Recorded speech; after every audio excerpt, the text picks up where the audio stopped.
Good morning. Good morning. Good morning. Welcome to the Science of Mind class. I'm Dr. Petra, and I'm so delighted that you're joining us in person, here in the room, or online as we continue to explore the Science of Mind General Summary. Oh boy, we're having so much fun. Yay! The crowd goes wild. I know, it's good. Okay, but we're getting to some really juicy stuff here, you guys. You know, we get so many of the same questions about spiritual mind treatment and spiritual work. Should I be general? Should I be specific? What does it mean to think a thought? Surely my heart should be involved. I'm going to lead with my heart, not my head. There's so much conversation around all of that. And there's so much meaty, juicy stuff in here that we're on page 399. We're going through the general summary, and right now he's sort of talking about this spiritual work. And it's not exclusive to our spiritual mind treatment. There's lots of ways we do spiritual work. We do affirmations, we do vision boards. Truthfully, it's just also the way we think and talk to ourselves. If we're conscious about how we're thinking and talking to ourselves, we are doing spiritual work. If we're paying attention to how we are talking to others about whatever is going on for us, and we're paying attention and we're conscious about what we are affirming or what we are spending our mental and spiritual coin on, we're doing spiritual work. So the truth is, when we are conscious, we are doing spiritual work. So while this is somewhat designed to be around the specific spiritual practice of spiritual mind treatment, it's actually applicable to any time we are seeking to manifest something. This is all about intentional manifestation. So that's the other thing we want to say is spiritual mind treatment is for the purpose of intentional manifestation. That's what it's for. If you want to have conscious contact with the divine without focusing on intentional manifestation, you don't have to do a spiritual mind treatment, right? You can meditate, you can do a prayer of praise, you can dance in the woods and, sing songs to life itself. And so this is the other thing to remember is spiritual mind treatment has a purpose. The purpose of spiritual mind treatment is to consciously engage in the co-creative process. That is its purpose. If you aren't trying to manifest something or you aren't trying to consciously engage in the co-creative process in a new way, then there are lots of other spiritual practices that can be practiced. And sometimes it feels odd to me that there's a resistance to spiritual mind treatment as if it's the only way that one can do spiritual practice. Or that manifesting is the only reason we would do spiritual practice. So we want to remember that the reason spiritual mind treatment was developed was out of a exploration, trying to answer the question, why in all spiritual traditions are some prayers answered and not others? And then the observation that Ernest Holmes and many of the New Thought people did, observing the power of intentional manifestation, going all the way back to the teachings of Jesus, and really seeing, okay, what do all of these have in common? What does it look like people are doing? What is going on? And out of that, spiritual mind treatment was developed as a way of assuring that the shifts in consciousness that are required to truly accept and embody the already have received experience, these things can really help, actually to a certain extent, can virtually guarantee that you will move yourself to that place of having already received it in consciousness. If we will wholeheartedly dive into each of the stages and the work that we do with our spiritual mind treatment, or truthfully with any other spiritual practice that we're using for intentional manifestation. So with all of that being said, we're in the middle of page 399, and we talked about this paragraph a little bit last week, right, where we say we should be careful to distinguish daydreaming and wistful wishing with dynamic and creative treatment. When we treat, we do not wish, we know. We could also say we do not hope, we know. We do not dream, we state. We do not hope, we accept. We do not pray, we announce. We do not expect something is going to happen. We believe that it has already happened. So this is what we're doing in a dynamic and creative treatment. And the stages of the treatment are designed to move us through to the place where we realize that we can, in fact, state and that we can, in fact, announce, because we know who we are, we know the nature of reality, we've reminded ourselves of the creative process and how it works, and we move ourselves through the stages of spiritual mind treatment to that place where we believe that it has already happened. Now, that can be a single spiritual mind treatment that takes 5 minutes. It can be a single spiritual mind treatment that takes 45 minutes. It can be a spiritual mind treatment that is developed, that state of consciousness is developed over days or weeks, months, or even years. Right? Because it takes us that long, to move into that state where we believe that it has already happened, where we have moved ourselves into that state of acceptance, right? And so we can do the spiritual work each time to really come to that place, or as best as we can in the moment. And then we discover that, we're still wanting to do the treatment. And so we do it again the next day or the next week or the next month, and we keep working on it. And so my thought, my experience of that is that while each treatment is its own discrete thing, and I'm doing that creative and dynamic work as if it was fully orbed, it actually feels to me like it's a treatment that spans weeks or months or years. Because they keep evolving and deepening and opening and working with my ability to state, announce, accept, and believe that it has already happened in consciousness. And every time I find myself either digging up the seed, doubting it, or wondering if it's ever going to happen, right? I continue to do the treatment. And so it's as if the treatment, it's actually a single treatment that just spans a long period of time. Because when that final place of acceptance and belief comes, what often happens to me is that I forget to keep treating about it. Because I've so embodied it. And then months or years later, I go, oh, there it is. It happened. It happened. Sometimes I've even missed that it happened. Right? But when we forget to treat for it because we've so embodied it, then we don't actually have to keep treating for it. We can if we want. Sometimes I like to do that because it's like fertilizing the seed, right? Just juicing it, giving it a little more oomph. And if it's something that we're creating and that we love, why wouldn't we want to? Why wouldn't we want to keep loving our seed into manifestation? So there's nothing wrong with continually doing our spiritual mind treatments. And in each one, we're trying to get as fully to these places where we know, state, accept, announce, and believe that it has already happened. And so we talked about the next paragraph. So I want to go to the last paragraph now as we start parsing out some of the other things, other issues, other conversations that are being summarized here. So I love this statement. There is a vast difference between holding thought and holding things in thought. One is an attempt at an impossible coercion. The other is a mental acceptance. To hold thoughts as though we were forcing issues does no good and utilizes but a fraction of the creative power at our disposal.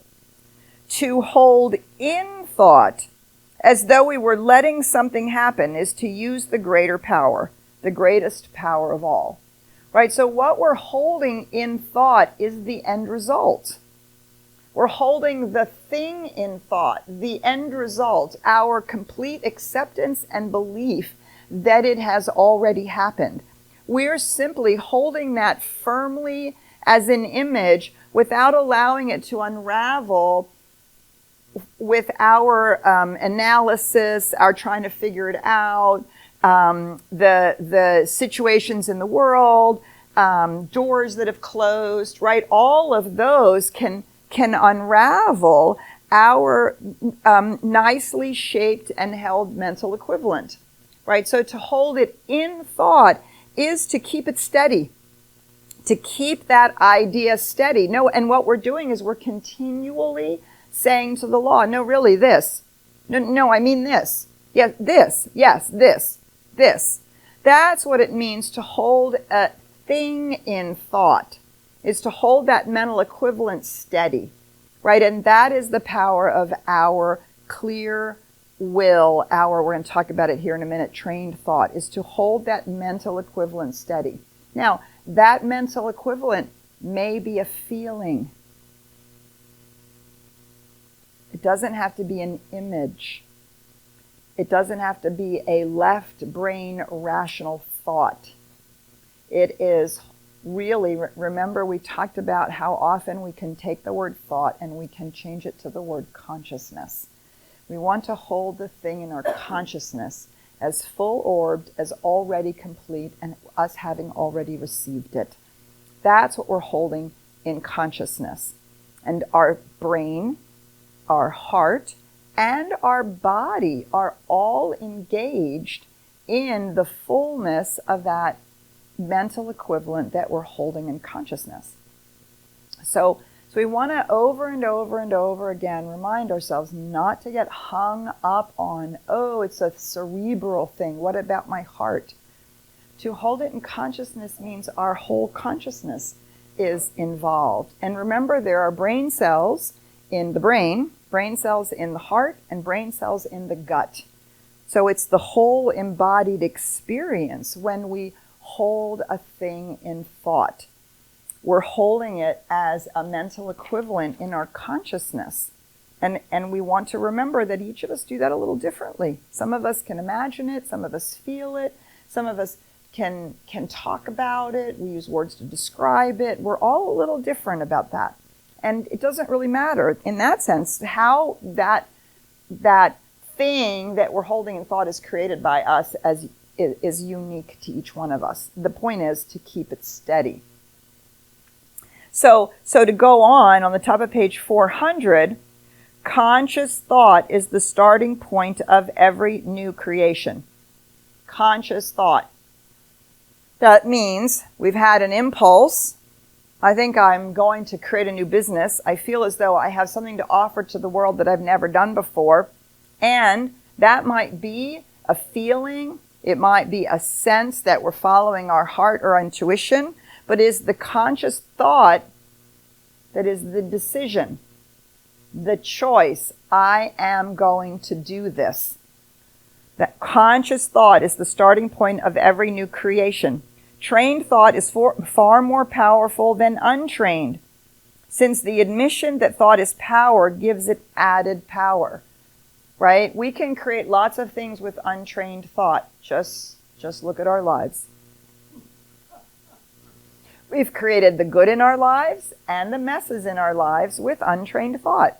Over and over and over again, all we're trying to do is to decide what would we like it to look like, and now take charge of that which is providing the mental equivalent to the creative process, and that's our trained thought. We train our thought through the quality of our ability to decide what we are going to consciously choose, what we are going to consciously think about, what we are going to consciously talk about, what we are going to consciously allow ourselves to behave about, and to work with our feelings to parse out, is this a conscious response to what's going on, or is this an automatic, unconscious reaction out of something old? right? All of it to bring it to consciousness. This is one of the great secrets of mental science. Conscious thought is, or we should say consciousness. Conscious thought could be translated into consciousness. Consciousness is the starting point. The subjective law knows only how to obey. All it can do is say, oh, okay, this is what's being planted now. This is the direction I'm being given now. It can do nothing else. The subjective law has no will of its own. We impress our will upon it. We do not will as though we are using an arbitrary force. We impress it. We should be careful to differentiate between these two attitudes. So a great way to think about this is to think about sugar cookies at Christmas. I still love making sugar cookies with my mom. I don't eat really much sugar anymore, so I don't get to make sugar cookies anymore. But when you think about, right, you roll out the dough is completely neutral. It has zero opinion, whether you make a Christmas tree or a Santa Claus or a reindeer or a heart. We used to have four suits of a deck of cards. And people would say, well, what does this have to do with Christmas? And I'd be like, I don't know, but I grew up with it. Right? So we had spades and clubs and diamonds and hearts, along with other of the typical Christmas things. I have no idea why or where that came from. Obviously, my mother bought it in the United States. She didn't bring it from Europe. And so that was part of the fun. My sister and I, it was part of the fun. Which one are you going to pick? How many of that one are you going to cut? Ooh, how many can you put into like the edges where you think you're going to not use the dough and you can fit it in there somehow? Who was making the choice of what to cut? Us. Our will is making the choice. But we're not making the dough rise. We're not baking the dough. We're not telling the dough how to become a sugar cookie. Nor are we taking the ingredients of the dough. We're not saying, okay, flour, now you're going to have a little salt, you're going to have a little sugar, and you're going to have a little water. So this is what you're supposed to do. You have to bind yourself together. I mean, we wouldn't even know what to say to it, right? Does it make sense? We would have no idea. This is the automatic action of the law. The cookie dough is the substance, and how it rises and bakes and goes from all these disparate parts to the dough to a baked cookie is pretty amazing, right? Our job is to decide what shape are we cutting it into. And let me just tell you that the cookie dough does not care. I don't think the universe cares whether you make trees or reindeers or Santa Clauses or hearts, spades, clubs, and diamonds. I don't think it has any opinion about that. As long as it harms no one, right? That's the ethical position, as long as it harms no one. And so this is where our will comes in. And oftentimes we wait and we say to the cookie dough and we say to this great spirit in the sky, okay, so I'm going to create whatever cookies you want. So I will promise you, Spirit is not going to pick up a cookie cutter and cook and cut the dough. What Spirit might do is lead you to a perfectly exciting, brand new, like artsy place where you find a cookie cutter that you've never seen before, and you go, oh, that's the cookie cutter I was looking for. That one, I've always wanted a cookie cutter like that. And you followed your intuition and you found it, but you still have to buy it, and you still then have to impress it on the cookie dough. Spirit is not going to do that for us. That is so important for us to understand. And so the will is our choosing faculty. And it is the faculty that we use to hold the image steady. Right? It's one thing to cut the cookie dough and say, there, it's done. But sometimes we have old shapes and patterns that are interfering, and we're having to recut the cookie dough over and over again. No, this. No, I want this. No, actually, this is what I want. Right? Because we have all those other things that are also giving direction. The good news is our trained thought is more powerful than all that other stuff. And so we can consciously stamp onto it This is what I'm choosing. This is what I'm accepting. And for God's sakes, we get to do that because this is how Spirit gets to choose. You are Spirit choosing as you, not for you. Spirit does not choose for you. Spirit chooses as you and decides. And then you can make a tree and go, oh, well, I didn't really want a tree. I want a reindeer. Okay, well, roll out some new cookie dough and make a reindeer. Or you make a reindeer and then you decorate it and you say, I don't like that. Okay, well, eat the reindeer and make a new one. And we think that if it's not perfect or if it's not right, we can't make another choice. No, just cut out a new piece of cookie dough. All right, so these are some of the really important things. So just quickly, the next paragraph, it is the idea of a successful life that will create success. This idea will find objective form in the outer world of the one who holds to it with conviction. It must first be established in the conscious mind. You can't just hope for success. You can't just go, oh, I want success. You can't just say, well, I'm going to be successful, I think. We are creating that consciousness. The idea, remember, the idea is a consciousness. It is an embodied, lived reality, not just, oh, I'm having a cerebral thought. Okay, so we want to really get over that. It is the embodied. We can imagine ourselves, experience ourselves, accept ourselves as someone who is successful, even if we don't yet see it. And it is holding that in thought, in consciousness, that then the law must take shape and form. All right, so let's stop there. Surely I've poked and prodded enough at a few things. That there are some things that we want to talk about, some things that you might have a comment about, a question about, wait, I don't really understand that, right? How this idea of holding things in thought versus holding a thought, and the sense that we are, that our will is so important without falling into willpower. So let's just open it up here and see what have I poked and prodded awake for you. All right, and so we're going to go to Ryan, and then Ryan, we do have a comment here in the room. Well, hello and good morning to everybody who's watching us here online, and for those who are here in the room. Did you see that? I switched it up on you. That's what I'm here to do. I'm here to switch it up on you, keep it fresh and unique. So yes, this is an interactive discussion, and we do want to hear from everybody. So if you're here in the room, the way that we're going to do that is you're going to raise your hand, and then myself or the iconic Richard is going to hand you this lovely wireless microphone. Please make sure to speak in the microphone. That way the folks that are online can hear you as well. And then those who are joining us in the Zoom room, you have the raise your hand icon located down below. Let's see how many of you can hit that raise your hand icon. And we'll wave back at you. We're waving back at you. The last time I got about 4 or 5 people, so I'm a little worried that our online audience doesn't know how to use the hand, but oh, okay. Yeah. I see or they're driving. I know a lot of people are driving on their way here, so they may not. True, touche. And for those people who are driving, use the text feature. No, I'm just kidding. We don't condone that action around here.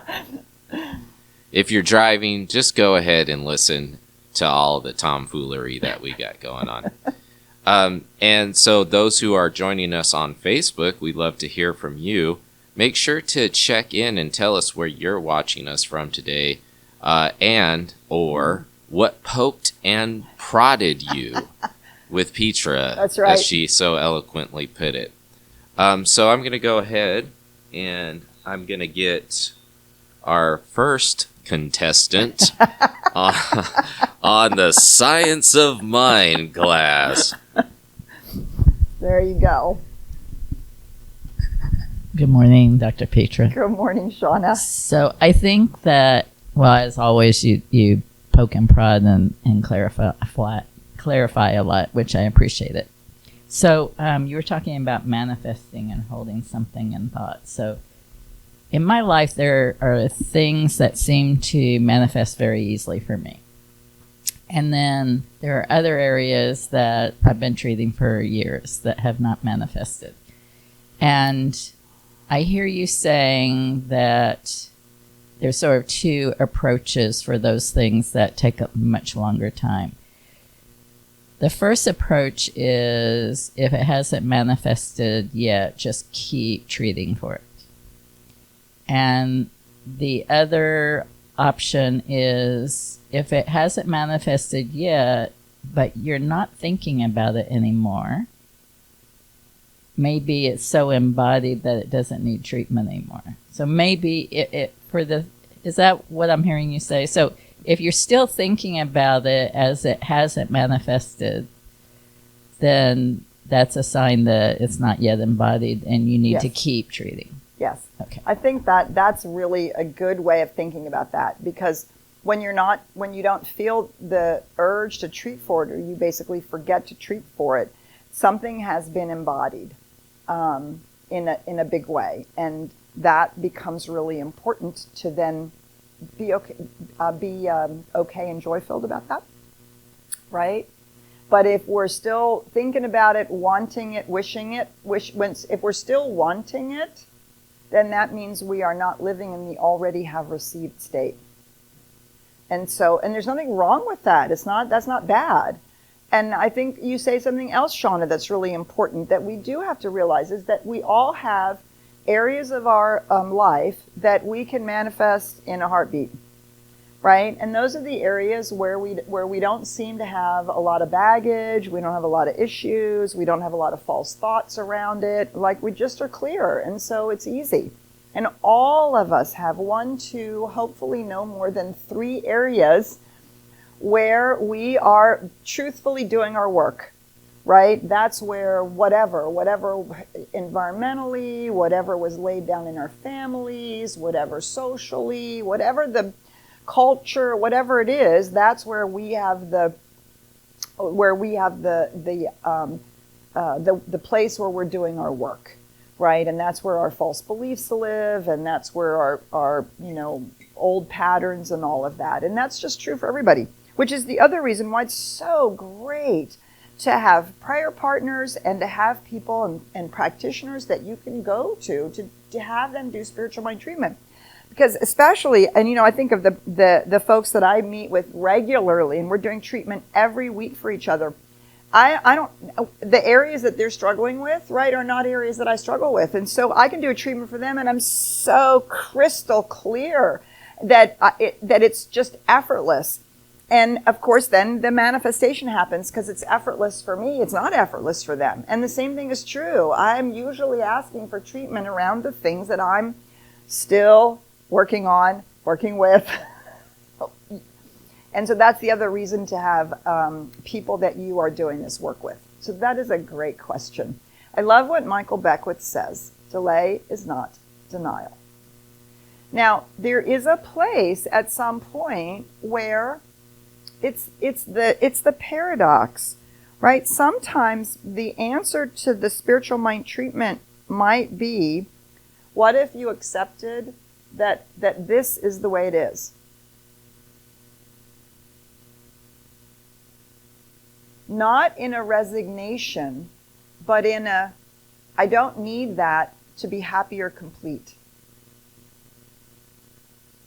My experience is so often that is very close to the already having received feeling, and often that's when the manifestation happens. I mean, that's when I finally found my soulmate. I mean, holy mackerel! I've been in relationships since I was like, I don't know, I hate to even say how early.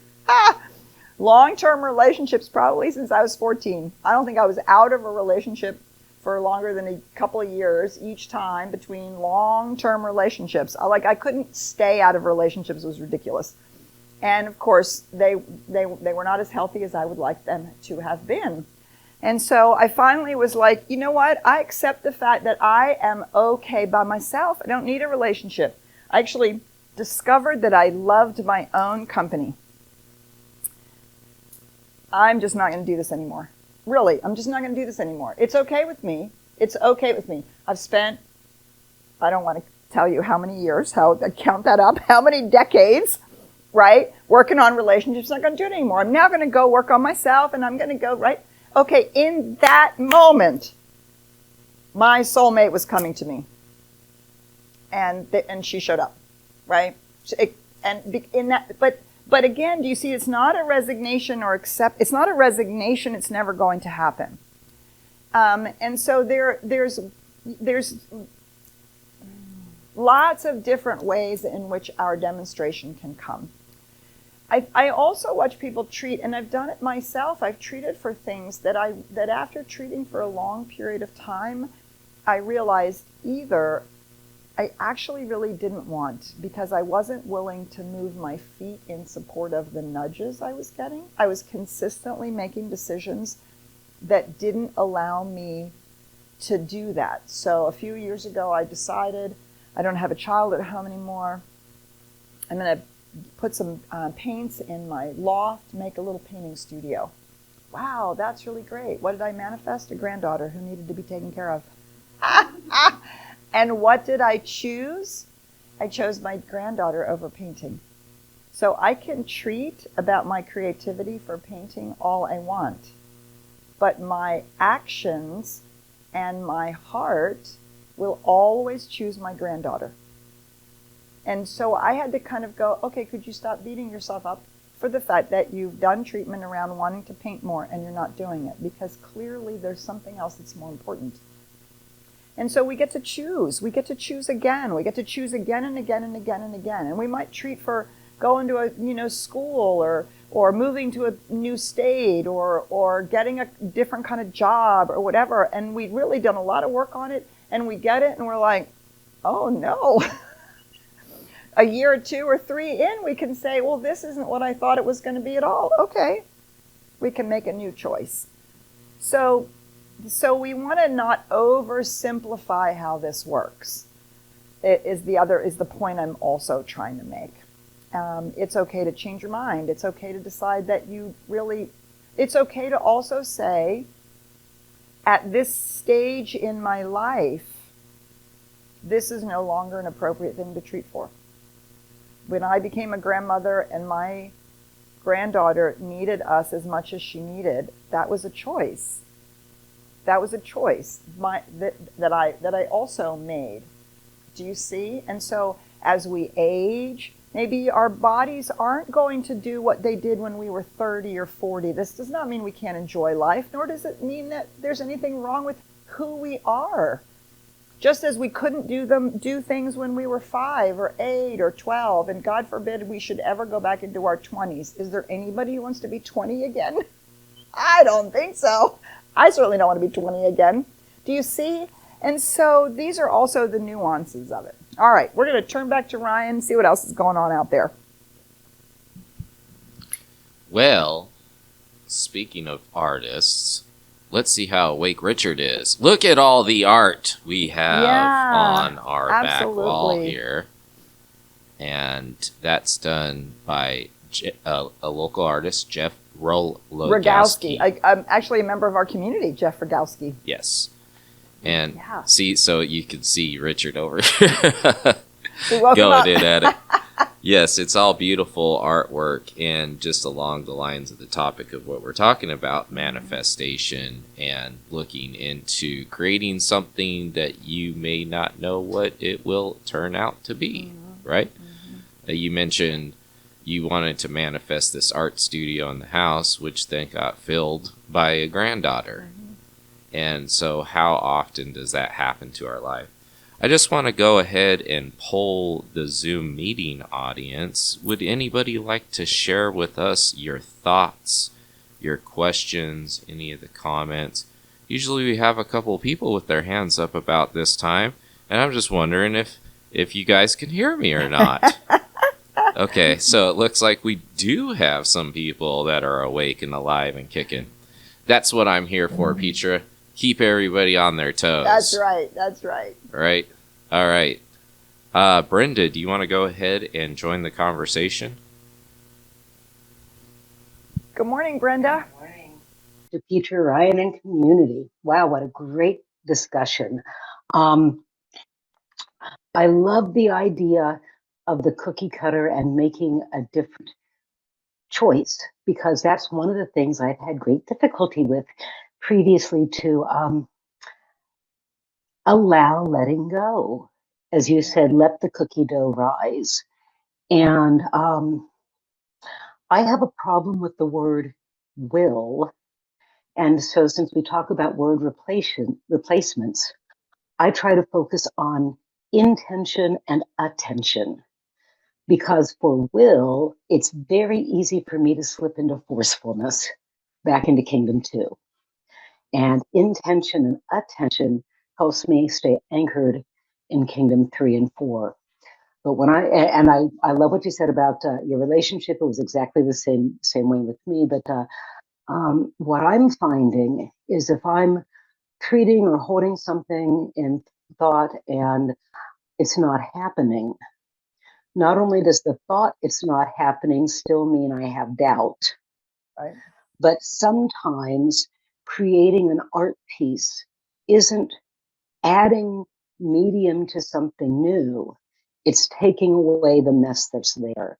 And so I remind Michelangelo's quote when he was asked how he made such beautiful marble statues, because marble's very hard to work with. He didn't say, I see the I'm going to create the statue. He said he removed everything that wasn't that.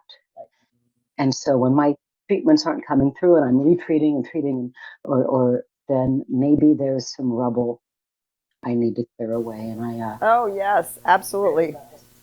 Always. Beautiful. Thank you, Brenda. Thanks for sharing that.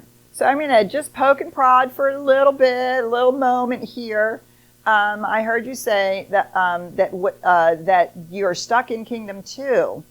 So when you use your will or force. So if you're using force, you're actually stuck in Kingdom 1. Kingdom 2 does not have any force involved in it whatsoever. It is in Kingdom 2 that we develop and make friends with our will in an appropriate manner. And it is completely necessary. Kingdom 2 is where we develop a healthy ego, and we develop a healthy sense of ourself. We develop a healthy sense of, no, actually, I do actually get to choose which cookie cutter I want. I do actually get to do that. And the development of our will is critical, and it is actually critical to do the work, to distinguish between will and willpower.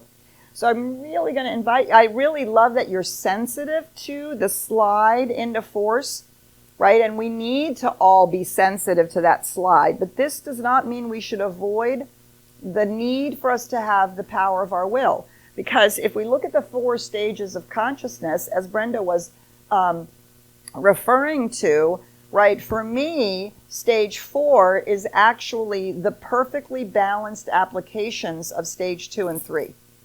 Those two things are both completely accessible to us, and we are facile in when are we directing and when are we allowing, when are we choosing and when are we accepting, right? And so we need stages 2 and 3 to get to that place. And actually the truth is, it is an act of will to allow,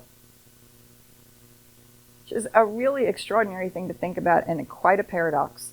It is an act of will to allow. And so if we struggle with letting go and allowing, that may be because the will isn't fully enough developed, because it is our will that says to us, no, let it be. No, don't say that. No, you don't need to figure it out. You've stated your claim. You've announced it. You've stated it. You've claimed it. Now trust in the universe. These are actually acts of our will. Not willing it to come about, not, as Brenda used the term beautifully, forcing it to happen. And so I encourage all of us, and of course in the practice of meditation, one of the things we're developing is our will to attend to attention, and not to the noise that we heard, not to the itch that we're having, and not to the conversation that we're having in our head, not to the laundry list and the to-do list, right? We are using the act of will to focus ourselves on, no, I'm right here, and I'm right here paying attention to attention, and I'm holding that space in consciousness is literal. And so we can think of will as a mental muscle. Willpower is us trying to make it happen, make it unfold. But I think of the will as the ability to keep the space open in meditation, keep our attention fixed on the end result. Every time we wander off into fear or doubt, or I don't know how, no, I'm going to accept that this is what I am expecting to happen. So thank you so much for sharing that, Brenda, because I'm sure you've spoken for a lot of people, because our willpower is suspect, and it should be, because we are not. Okay, so Ernest Holmes says this fabulous thing, which turns everything on its head, is he says we're actually not creative at all. It's the law that is creative. We discover and use the law, right? The law has the power, and that's where the power part, we can give that to the law, to the cookie dough. Give the power to the cookie dough. So thank you, Brenda. It's great for us to all, work with these terms and what they mean to us. Thank you. Ryan. Yes. Give in to the power of the cookie dough. That's what I heard her say. I don't know if anybody else heard her say that. What did you talk about in Science Mind class this morning? Oh, cookie dough. Giving in to and succumbing to cookie dough. So I have a question that came in. Okay. It says, is it better to do one complete treatment on one topic, or do treatment on more than one thing? Do you just include it all into realization? This is a great question. And you can't do a shotgun treatment, right? Where you're doing a treatment that includes your health and your wealth and your family and your home, because the truth is you are focusing on announcing. Let's go back. You are knowing, stating, accepting, announcing, and believing that it has already happened. So I don't know about you, but I cannot state, announce, accept, and believe that it has already happened when I'm trying to work on 7 different things that are currently not real, that are currently not happening in my life. Do you see that it's not the law, it's us. And again, this is the power of our trained thought. We're not doing spiritual mind treatment because we need to fix and improve ourselves, or because there's something there's this laundry list of things in our life we want to fix. So oh gosh, there's so many things I want to say about that. It's such a great question. It's such a great question. So let me speak from my own experience. My own experience has been that somewhere along the line, I learned to focus on one single thing for a year. Like, I'm really going to focus on having a healthy relationship. Or I'm going to really focus on allowing myself to experience being supported, so that I don't feel like I'm constantly having to do everything by myself. I always have to do it, I always have to do it myself. Oh my gosh, right? And so here's what I think happens. When we decide to finally focus on just one thing, I'm going to manifest a job finally that is financially secure, or whatever, one thing. What will happen if we are really diligent about focusing on the one thing? What will happen is all of those unconscious, untrained beliefs will surface. And some of those are actually the reason why you want to manifest in all of these different areas. I think of them as octopus beliefs. They are the foundational false ideas that we have about ourselves. And if we can take one thing and work with it until we get all the way down to that false belief and can begin to go, no, that's not the truth. It is not the truth that I don't know how to do this. Well, I may not know how to do it. Spirit knows how to do it. And I'm going to stand on the fact that Spirit knows how to grow this business, period. End of sentence. Or I don't know what a healthy relationship looks like, but Spirit as me knows what a healthy relationship looks like. So I'm trusting that that is showing up as me, and I'm going to stand on that. What happens is that we begin to heal those and shift those deep underlying beliefs.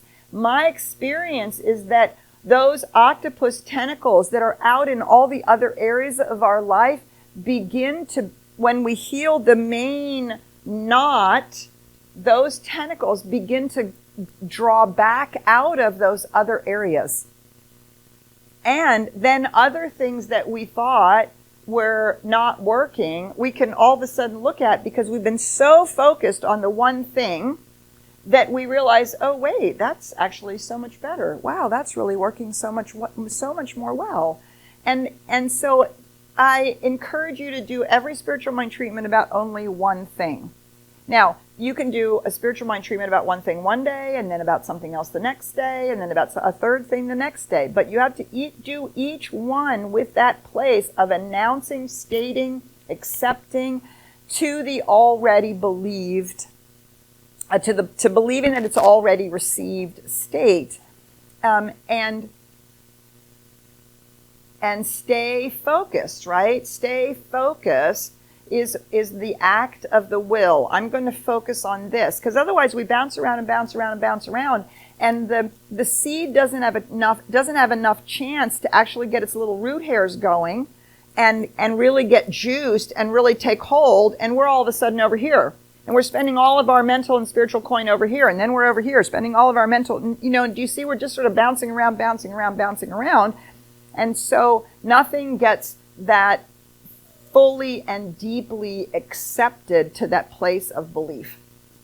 So that's my experience of it. If you are treating for more than one thing at a time, especially if you're doing treatment for a number of people that you are doing spiritual mind treatments for, then you want to do each realization step in your spiritual mind treatment as a whole and complete realization step about that one person or thing. So you can do one treatment, first and second steps, then you're doing a realization for yourself, and then you're doing a realization for your prayer partner, and then you're doing a realization for the person that you said you would treat for, and then you're doing the realization, right? And so each one of them is fully complete in and of itself. So it's still, you're not treating for lots of different things all in one treatment. Each realization step is its own entity. So hopefully that helps, but I really encourage you to pick one thing in your life that feels like the linchpin, and really work on it, whether it's health or finances or creative expression, or feeling like you're contributing, or being part of a family, belonging, whatever it is, right? Really focus on that one thing, and it will have a cascading effect, I promise you. All right. So, letting you know, reminding you that this Wednesday is the last day you can buy tickets for our Seder dinner on Friday. We're super excited about that. So if you're in Dallas and you want to participate, please make sure you get your tickets before the end of Wednesday. And then we have a fabulous celebration on Easter Sunday with stuff for the kids afterwards. So again, if you're in Dallas, please do join us for that. We have also some fabulous classes coming up. So look on the website, CSLDallas.org/education. All right. We love to see you when we see you. We'll see you again soon. Bye for now.